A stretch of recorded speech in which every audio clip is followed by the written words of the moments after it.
Good afternoon, everyone. It is just past 4 o'clock here on the 12th of May.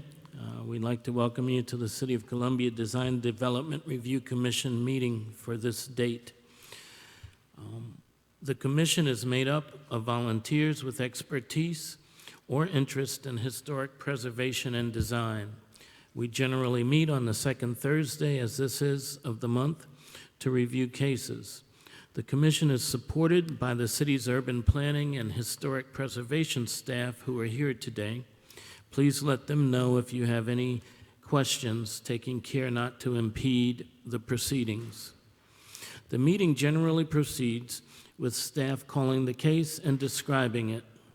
The applicant may also come forward to add to the basic description of the request if necessary. If so, please try to keep your presentation to less than 10 minutes. The commissioners will then have the opportunity to ask questions.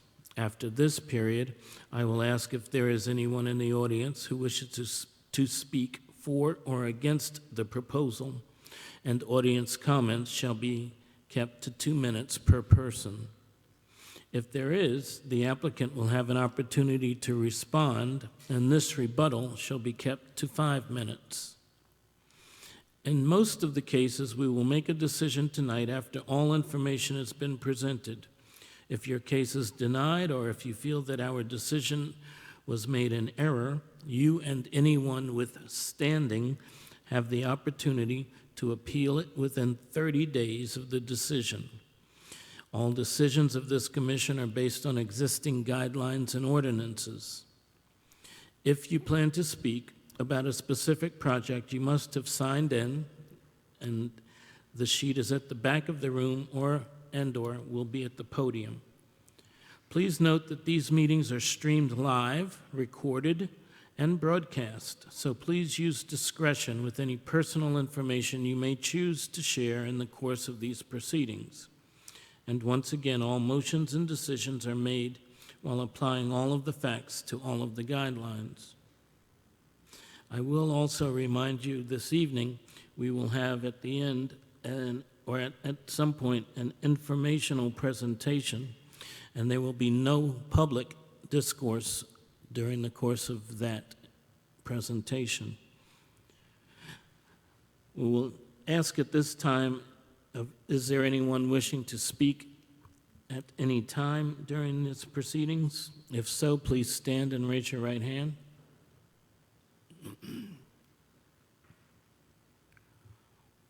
Do you affirm to tell the truth in these proceedings?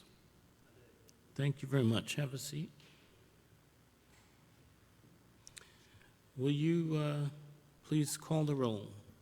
Yes, sir. Mr. Bachnight? Here. Ms. Great? Here. Mr. Herger? Here. Mr. Heiler? Mr. Cohn? Mr. Powell? Here. Mr. Savory? Here. Mr. Nguyen? Present. We have quorum. Does the agenda still stand? We've had one deferral since the publication of the agenda. That is 1121 Daly Street, which was a request for approval for exterior changes in the Melrose Heights Oaklawn Architectural Conservation District. Very good, thank you. The Design Development Review Commission uses the consent agenda to approve non-controversial or routine matters by a single motion and vote. Examples of such items include residential site improvements such as fences, minor exterior changes, or signage.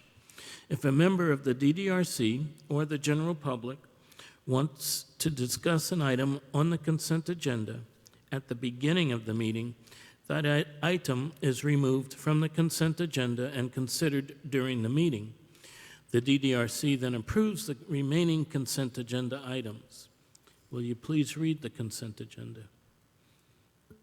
The consent agenda includes 1714 Enoree Avenue, which is a request for preliminary certification for the Bailey Bill for a project in the Wales Garden Architectural Conservation District, as well as a project which shares the following addresses: 1504 through 1516 Williams Street, 401 Hampton Street, 9 and 21 Science Alley. This is a project that's been before y'all before. This is a request for a certificate of design approval for a site plan This is in the City Center Design Development District. Very good, thank you. Is there anyone wishing to remove an item from the consent agenda, either here on the commission or within the audience? Is there a motion to accept the consent agenda as it stands? So moved. Is there a second? Second. Very good. Any discussion? Call the roll for a vote, please. Mr. Bucknight? Yes. Ms. Great? Yes. Mr. Herger? Yes. Mr. Heiler? Mr. Cohn? Mr. Powell? Yes. Mr. Savory? Yes. Mr. Wynn? Yes. Motion passes. Very good. Consent agenda is accepted as is or approved. Will you introduce now the first case of the regular agenda? Good afternoon. The first case is 726 through 730 Woodruff Street, which is a contributing building in the Old Shandon Lower Waverly Protection Area. This is a circa 1930 residential triplex that is located on a corner, so a lot of it is visible. The owner had some work started where they removed the stucco on the dormers and gables and replaced most of that with vinyl siding. Staff could not approve the change, and so they're bringing it to you to request to keep what has been put on and to finish the project, which actually is stopped right now. The principles under Section C of the guidelines state that when possible, you should plan projects so that the least amount of change to the historic fabric of the structure is required. Design necessary changes so that they will not impact the significant character-defining features of a building. And the guideline there says to preserve the form, size, and details of exterior siding. Staff's interpretation is that the removal of the original smooth, flat stucco and replacement with horizontally oriented vinyl siding is a dramatic change in appearance from the historic appearance. While replacement materials are allowed in this district, they should meet this guideline and preserve the form and details. The stark contrast between the stucco and the vinyl does not retain the historic appearance of the building. These are some current photos. The front dormers are the only sections left that retain their original stucco. The side gables, as well as the rear dormers, have all gotten vinyl siding or are prepared for vinyl siding. Permitted materials in this area do include vinyl siding, but that type of change would also need to meet the first guideline, wherein you're still preserving the form and details of what's on the building. Therefore, staff finds that the proposal does not meet Section C of the guidelines and recommends that the request for a certificate of design approval be denied. And these are some photos submitted by the applicant.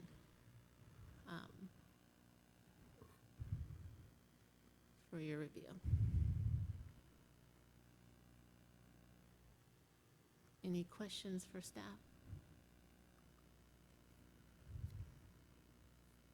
Thank you. Is the applicant or applicants present and would like to present any supporting information? I did not see the applicant. I don't believe they're here. Very good.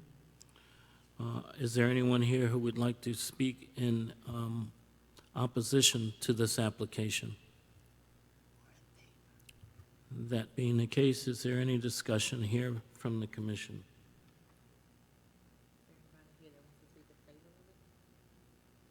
Is there anyone here who would like to speak in favor of this application?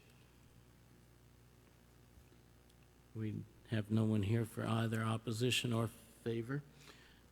Again, any discussion by commission members?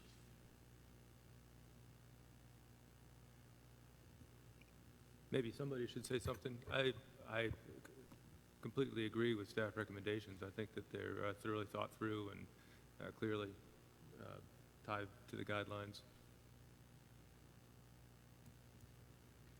Any other comments?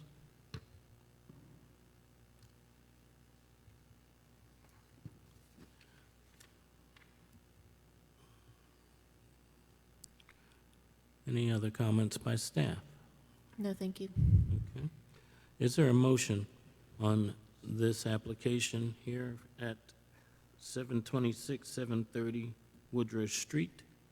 Mr. Chairman, I'll make a motion that the application for 726 through 730 Woodrow Street, request for certificate of design approval for exterior changes be denied based on section C.1.4.A, such that the preservation of form, size, and details of the exterior siding has not been preserved. Very good, thank you. Is there a second? Second. We have a second. Any discussion? Would you call the roll for a vote, Yes, please? sir. Mr. Bachnight? Yes. Ms. Grate? Yes. Mr. Herger? Yes. Mr. Hyler? Mr. Cohn? Mr. Powell? Yes. Mr. Savory? Yes. Mr. Wynn? Yes. Motion passes. The motion for denial has passed. Motion for denial passes. For denial has passed. Thank you very much. We have now our next case at 1519 Sumter Street. Would you present that, please? This is a building that is not a local landmark or within a district, but it is within the National Register District and also in our city center design area. But they are applying for the Bailey Bill. It is a circa 1921 building with a brick and terracotta exterior. And the plan is to try to restore the facade and make a few alterations to the north side and reopen window openings on the south side. And these are some photographs provided by the applicant. You can see one of the comments staff made was that the picture on the bottom right, which is a storefront, that be retained as storefront. And then some of the plans that you can see did not really express some of the detailing that we saw in the original photographs. So staff's comments essentially, in order to obtain the Bailey Bill, we are recommending a number of items that would draw their project closer to the ordinances for the Bailey Bill approval. Those include items like, of course, meeting the 20% threshold and meeting the standards for work outlined in the ordinance, section 17698, but also that the storefront details match the historic appearance. The storefront opening on the south elevation of the corner to be retained and treated as storefront. The new windows on the north elevation, which was formerly a large blank space, which is seen here. That those windows be delineated as not original with some detailing that can be worked out with staff so they're not confused with an original feature on the building. That the windows be changed to a 6/1 pattern versus the 2/1 that's shown in the plans so that it better replicates the original. No painted sign for Powell Furniture on the north elevation, as that is not the original tenant. And that new skylights would not be more visible than those already existing, and that all details would be deferred to staff. And then a separate motion, if you find appropriate, that there would be a recommendation for also a certificate of design approval for the same changes, same project.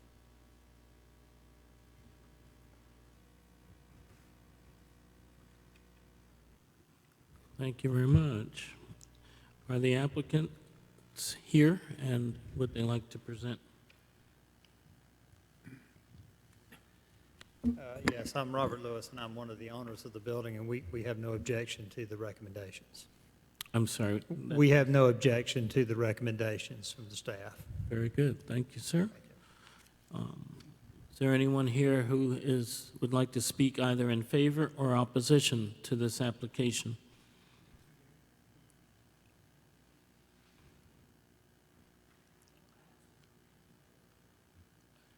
I don't believe we've sworn you in.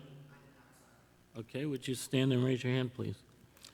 Do you affirm to tell the truth in these proceedings? Very good. You can step up to the podium and state your name and sign in, please. Thank you. I'm Matt Kennel with the City Center Partnership, and I just wanted to support the recommendation of staff and the agreement from the property owner. This is a very important building. It's been vacant for at least 10 years, And I think getting this designation would be very positive and really help extend the success of the Historic District on Main Street to Sumter. So I'm very supportive, and just wanted to go on record for that. Thank you very much, Mr. Kennel. Is there anyone else who would like to speak either in favor or opposition? Very good. Is there any discussion from the commission?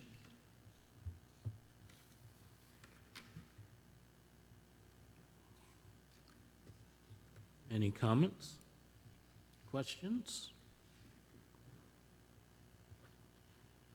That being the case, is there a motion here on 1519 Sumter Street, application for Bailey Bill? And as I understand, we have a second request here that we'll take up after this one.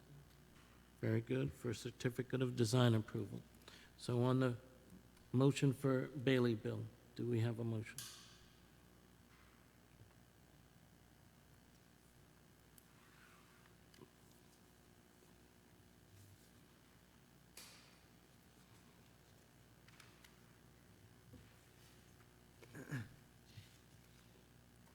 And before I make a motion, just be clear, you indicated some additional business in regard to this project. This is a motion for preliminary approval of the Bailey Bill, subject to these recommendations by staff. That's correct? That's correct. Okay. I will take a stab at it. I move that the request for preliminary certification for the Bailey Bill for 1519 Sumter Street be approved with the following staff recommendations and based on the verbal acceptance of these recommendations by the applicant. That the project meeting or exceeding the 20% investment threshold requirements for qualified rehabilitation expenses. All work meeting the standards for work as outlined in section 17-698. The storefront details match historic appearance. The storefront opening on the south elevation at the corner to be retained and treated as storefront. The new windows on the north elevation to be distinguished as new openings with details worked out with staff. Windows to be changed to a 6/1 pattern with exterior muntins and detailing matching historic windows. That no painting sign for Powell Furniture to be replaced on the building. New skylight should not be more visible to the public right-of-way, and all other specific details deferred to staff. Second. Thank you very much. We have a motion and a second. Is there any further discussion? That being the case, we'll call the roll for a vote, please. Mr. Bachnight? Yes. Ms. Grate? Yes. Mr. Herger? Yes. Mr. Heiler? Mr. Cohn? Mr. Powell? Yes. Mr. Savory? Yes. Mr. Nguyen? Yes. The motion passes. Very good. Now, that motion was for Bailey Bill certification, certification for the Bailey Bill at 1519 Sumter Street, and it has passed. Based on recommendation of staff, we would also like to entertain a motion for a certificate of design approval. I'll make that motion, Mr. Chair, that we grant certificate of design approval for 1519 Sumter Street, based upon its conformance with section 17-698 of the city's ordinance, with all details being deferred to staff. Thank you very much, ma'am. Is there a second? We have a second. Any further discussion? None being called for, we'll call the roll for a vote, please. Mr. Bachnight? Yes. Ms. Grate? Yes. Mr. Herger? Yes. Mr. Heiler? Mr. Cohn? Mr. Powell? Yes. Mr. Savory? Yes. Mr. Nguyen? Yes. Motion passes. Thank you very much. The next item we have here on our agenda calls for an informational presentation to the commission about a proposed 15-story residential building here in the city center. Again, this is an informational presentation only. There will be no public discourse or questions or testimony taken from anyone on this matter. I was just checking to make sure everybody's mics are on because we were having some trouble hearing. So if you guys down there could just check and make sure your little light's on. Okay. The informational presentation this evening is 1401 Assembly Street. This is in the City Center Design District. And just as a brief history, this project was proposed, not formally, but last fall. Some drawings were submitted. We had some discussions with the applicants. They had planned to come for an informational presentation last fall and then withdrew their application before they came to the commission. So there have been some questions about whether y'all have seen this or not. You have not seen a presentation before, even though you did have some drawings last fall. So they've made some changes to their plans and are back. Again, just for information, this is to gather feedback before they apply for a decision from the commission. So the proposal is at the northwest corner of Assembly and Washington Street. This is for the development of a 15-story multifamily building with structured parking. The existing building on the corner would be moved 1 block to the west. The appearance at this informational presentation is to get additional feedback from the DDRC commissioners in advance of revising the design to move closer to what is expected and supported moving forward. So I'm going to introduce Russ Capelin of the Clayco Development Corp.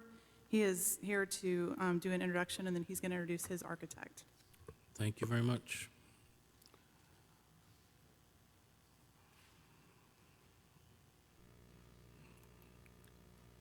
Welcome, gentlemen. Thank you very much. Thank you for having us. I am Russell Capelin. I am with Clayco Realty Group. Clayco Realty Group is the development arm of Clayco Inc., which includes a large national general contractor headquartered out of Chicago. Does about roughly $1 billion worth of construction annually. Also includes Forum Architecture and a number of concrete company, glass company, what have you. Bob is with me from Forum, our architects, and we'd like to present our building to you, see for some feedback. We've been working closely with the planning staff, also with the library and the mayor's office to try to come out with a project that hopefully everybody will like and will be of a tremendous benefit to the city of Columbia. Well, thank you. We're glad you've decided to come and present to us today. Please proceed. Let me also thank you for the opportunity today, and we are glad to thank you, to be here and be able to share this project that we're very excited about. As you heard, we started looking at this project. Let me just ask that you pull that mic perhaps a little closer to you so Sure. that you'll be heard well. Sorry. Just to give a little more history, we started looking at this project, architecturally speaking, last summer, July of last year, in conjunction with the Clayco Realty Group. And through that process, we've had multiple meetings. We've met with the library, with Melanie Huggins,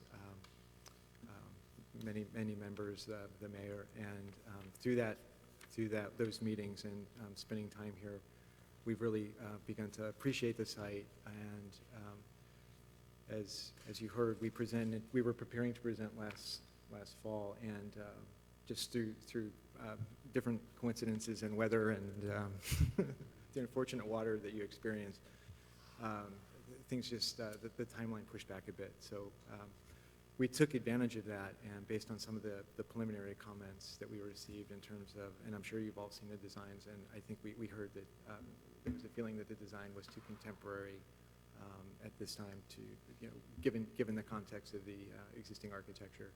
So we heard that, and we incorporated that into the building. And I'll just start moving through the slides. I'm sure you're all familiar with the site. So as Lucinda said, we're right on the corner. We've toured the library, and fortunately, we think that the corner is fantastic. The library already has sort of a modernist, a 60s modernist sort of design and presence on the street. So we felt that that was a good bookend for this site in terms of placing our building within the context of the overall historic, the taller buildings.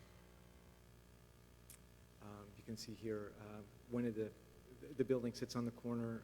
The entrance, as Lucinda said, we have 15 stories over one lower level. The lower level is parking, The corner, the entry to the building is on the corner, the intersection of Washington and Assembly Street. So it's at grade level. The building then goes up and the residential starts in earnest on level 2. We have a podium level at 2, which occupies a majority of the site. We're holding the street wall, so we're aligning with the same building elevation as the library to the north. And part of that siting was to work with the library. We understood early on that they've been challenged in terms of having access from the parking lot to the west. And as they are going through their modernization and their reprogramming through phases, they were challenged because part of the land that our building sits on dovetails. It's the little dog leg on the west side. So we've been working to sort of negotiate and provide access to that so that we could sort of help the library fulfill their desire to have greater access and accommodate accessibility. You see here a view from the northwest, and it's I'll just go ahead and just speak to the height of the building. We acknowledge that if we were to look at the architecture in terms of the context in the neighboring building, we certainly stand proud of that, to say the least.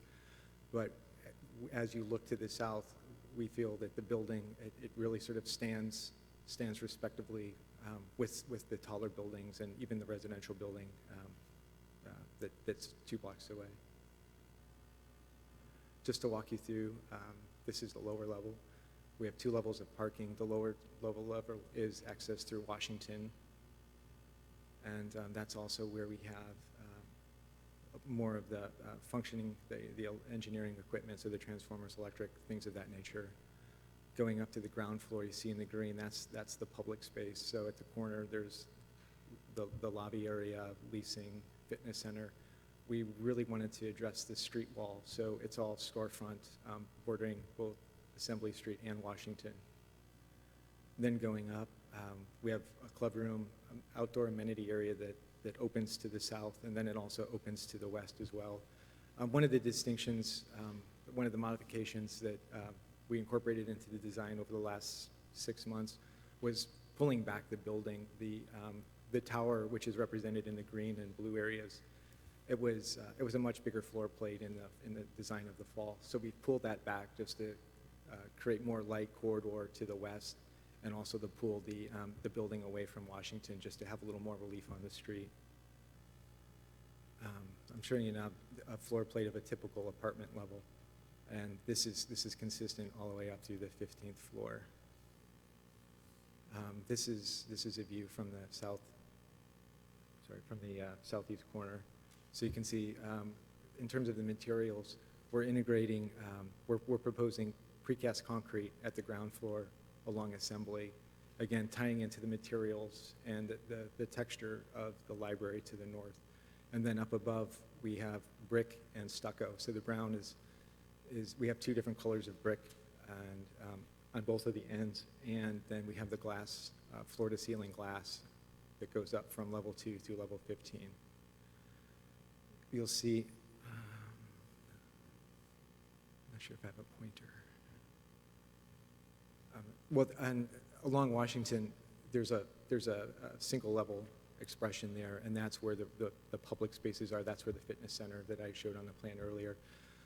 Also, to address the sort of the scale of the building, we're also proposing a terrace, and that's what you see, the white structure up above, to sort of bring a little more height to the building. We contemplated bringing the building up. We know that there's a desire to have a 2-story expression along the street.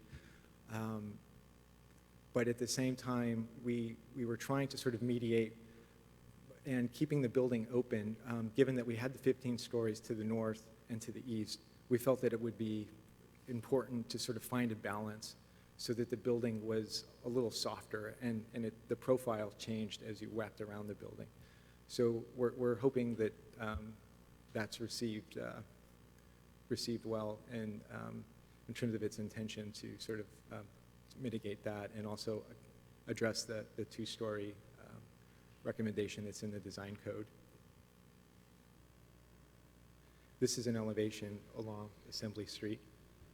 Again, you see the two-story glass expression at the corner, the storefront glass at street level. And this is the same view of Assembly, but then also picking up on the,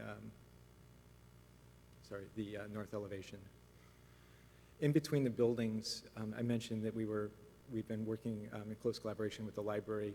There's a courtyard zone that spans between our two projects, and we envision that as a shared courtyard and a public space. So we're looking forward to continuing our relationship with Melanie and her design and architecture team to develop that as an integral part of the project.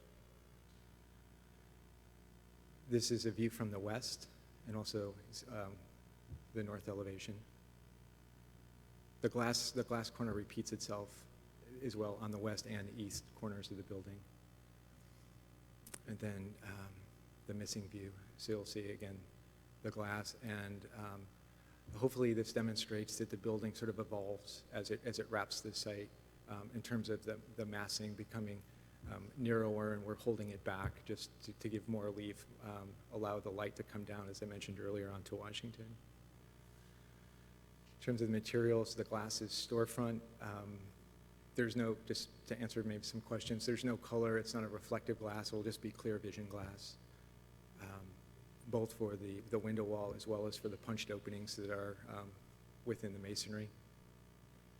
The middle section, the two ends, are brick masonry, and then the darker brown along the street, that's a second color of brick. We're proposing between the two extended ends of the building that would be stucco, a stucco finish that would work harmoniously with the brick colors. This is, and then we have the exterior urban walls, as I was referring to them. Those would all be brick masonry. And then this is the north elevation. So we're proposing that brick would be on the two ends as they wrap the public streets, but then in the middle section, that again would be stucco.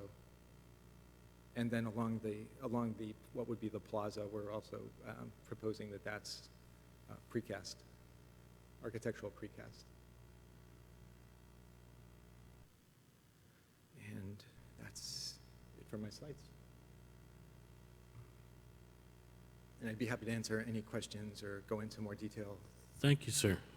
That's very good. And I'm sure the commissioners have some thoughts or questions for you.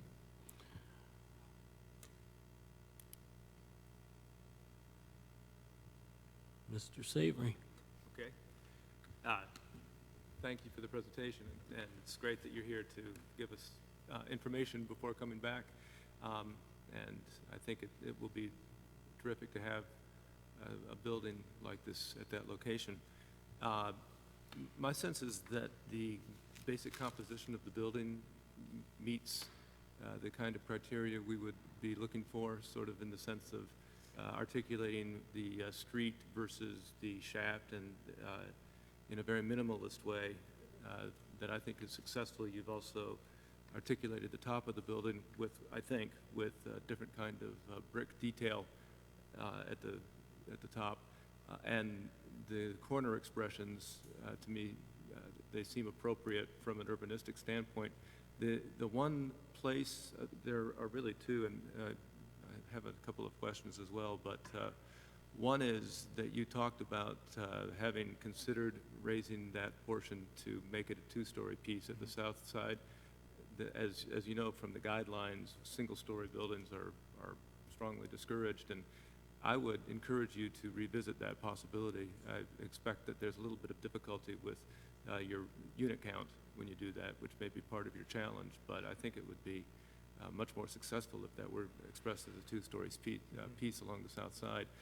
And I don't think that it would unsoften the building, and you know, as you've sort of expressed that. The larger question or encouragement I would give would have to do with breaking up, giving the facades some depth, and it really, I think, gets to the wall articulation piece of the guidelines. It's hard to tell if there's much articulation in the depth in terms of window placement and also in terms of the metal panel corners relative to the brick. Pulling those apart would help, I think, tremendously, giving them some real depth. I think it would help the design. It would reinforce the design that you already have presented to us. The other piece of that to me seems particularly, I would agree with the comments from staff, monolithic, is the north elevation.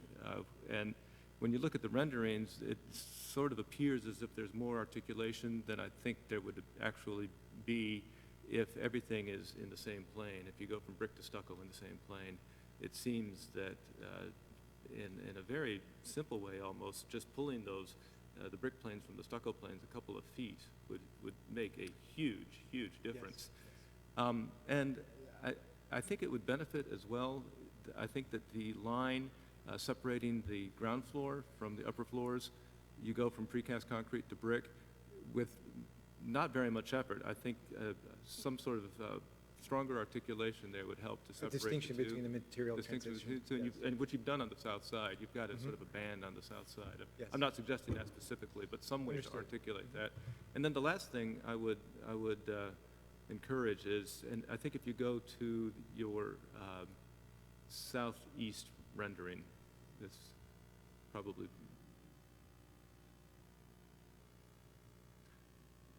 yeah, actually, The other- go back or they just- forward. this one? Which- Yeah, can you go one more? Actually, that was even better. This one. It seems to me that it would be not difficult at all to make more of a gesture toward the library in terms of striking a horizontal line somehow in the composition. One way to do it would be, for instance, you've got the vertical component at the corner, which I think holds the corner very well, but you could do something similar. I'm not suggesting making an L shape out of that, but something else horizontal, so that you've got a horizontal piece from, say, level 2 to level 4 or whatever it would be, and then you've got the vertical piece, so you've sort of got something, you know, along those lines, or something else, just to more acknowledge the cornice of the library. I think it would help a lot. The massing of the building, the guidelines call for relating to massing of adjacent or nearby buildings, and I mean, clearly, when you look at an aerial photograph, you can see that it's in keeping with the massing of the general Yes. district. But I don't think there's any reason that there couldn't be a more direct, more overt gesture toward the library. I think it would be an easy thing to do. So I think pushing and pulling of the facade, giving some depth to the windows, further articulating the distinction between the shaft and the base, and relating a little bit more to the library would help a lot. And then I had just one question. I saw in your in the packet, and you just mentioned it, the floor-to-ceiling storefront, which is all storefront, but it looked like there was some kind of casement window detail that you had in the packet. You didn't show it here, but I didn't understand where that would show up in the design. Oh, yeah, and it's not in this, I'm not certain why it's not there. And it sort of got back to my question about providing some depth, you know, to the windows. But then when I see that it's storefront, it's completely different from that window detail. It would be, because Right, that's I not know. storefront. So I didn't understand that part of it very well. Well, we're proposing a storefront at the ground plane, so on level 1. Speak into the mic, sir. Sorry, apologize. We're proposing the storefront at level 1, but then for the residential floors where we have the units, we're actually proposing operable windows. Okay. So I had an image in the back of the presentation that's not in this slideshow. Hopefully you So have that. are they, because the way that they are they casement windows? Is one, it was. Yeah, there's one, asymmetrical. there's one operable, The smaller one is operable? Mhm. So you would have a little bit of differentiation, I guess, there in that glass. That's right, and What just the- for one of the creature que- comfort. I'm sorry, go ahead. Oh, I was just going to say, just for creature comfort, and, you know, it'll Okay. give a little modulation to the building, Okay. but it's really for creature comfort for the residents. And that reminded me of one other comment I had, which is that it appears that every one of the brick pilasters, or almost every one of them, is different in width on the facades. They're all different widths. And is there a way to regularize that a little bit more, or else make it look more deliberate? It's neither Yes. here nor there. Yes, and right now, and we will certainly do that, we were working to, not to get too technical, but we were working to rationalize the structural concrete system. Mhm. And, but we would certainly work to do that. That would be helpful. Yeah, Yes. right now it Right. looks, in the previous scheme, the randomization looked very deliberate, which to me seemed, if you're going to do it deliberately. But we didn't, Couldn't we agree. didn't talk about that. Couldn't agree more. We don't want it to look like a miss, a near miss. Exactly. Okay. Yeah, absolutely. Great, thank you, Mr. Savory. I do have a few comments and suggestions, I guess. They could be considered, keeping in mind that all of these are in an effort to address ordinances or guidelines 5.7 and 1 through perhaps 5.32 and so on. The location, main thoroughfare of Assembly Street, as you have already addressed, next to the main public library. Pedestrian and human scale along this corridor, I think, is very important to acknowledge and to consider. From what I've seen here, all but the southeast or the south elevation and the southwest elevation are pretty monolithic at the street level. You may want to consider this and add some variation to the facades. I mean, we've in the past seen that there have been streets or light sconces and/or planters along that area or those facades. I think that would be very important to consider for you on all of the other elevations. Agreed, appreciate that. Okay. Anyone else, please? I have a question on your windows on the upper floors. You said that they're operable windows. Are these raised and lower windows? Do they punch in and out? What's the operation there, and what is the casing material?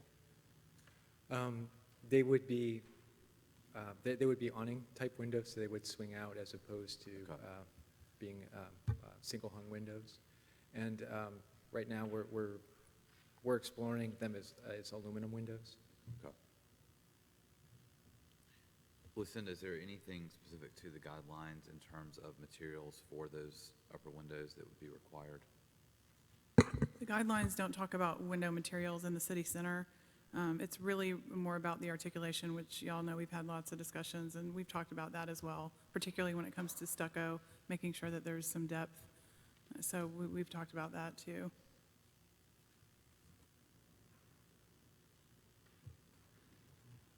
Any other commissioners have thoughts, questions, or any other comments? I would just reinforce again the issue of depth. It's going to be very important to us, and using that to articulate planes. And as Mr. Nguyen said, the notion of enlivening the street front. I think partially articulating the base from the, from the shaft will help, but that higher level of articulation that you described is going to be really critical. And I hope more buildings of a significant scale are built close to that building after your building is there, and it'll be an enlivened street all the way along. But it's important. You're taking the first step, so it's important. Yes, I appreciate that. And we were looking forward to the feedback because, and so we were glad to be on the agenda today. We knew we were developing it. We had gotten comments from the previous design, and so we felt it was important just to have the opportunity to present to you and just get a better understanding from you so that we can refine the design and come back and successfully move forward. So Very good. time. Well, we thank you for the opportunity to provide feedback and to see the project as it's advancing. We look forward to maybe talking with you or certainly having you apply at a later date. Mr. Nguyen, if I could Yes. throw one more comment. So Please. I'm sitting here with the printed packet in front of me, and it stands out. I've got actually a black and white print, and it's extremely monolithic in looking at it Oh, from that gosh, yes. standpoint. And so I think that massing is a big issue, and it's one that we've taken up in the past when it comes to buildings of this size. So I would be very cautious in how you look at the overall massing of the building, because the last thing that we would want to approve is something that has just a giant mass in the skyline. Thank you, Mr. Heiler. Thank you. And with that, Staff, are there any thoughts? I think not, since it's just informational, so we don't have to take any action today, but Very good. I'm sure we'll see this again soon as an official application. Thank you. Thank you, gentlemen. Thank you. Thank you very much. That brings us to the close of our meeting. We do have the need to approve minutes from our prior meeting of April. Is there a motion to approve the minutes of April 10th or 11th, I believe it was? I move that we approve the minutes. Very- Second, April. Very good. We have a motion to approve minutes of April. Is there a second? Second. We have a second. Roll call, please, for a vote. Mr. Bucknight? Yes. Ms. Grate? Will refrain from voting. I wasn't at the April meeting. Thank you. Mr. Herger? Yes. Mr. Hyler? Mr. Cohn? Yes. Mr. Powell? Yes. Mr. Savory? Yes. Mr. Nguyen? Yes. Motion passes. Very good. Is there a motion to adjourn? So moved. We have a motion and a second. All those in favor of adjournment, say aye. Aye. All those against? Meeting is adjourned.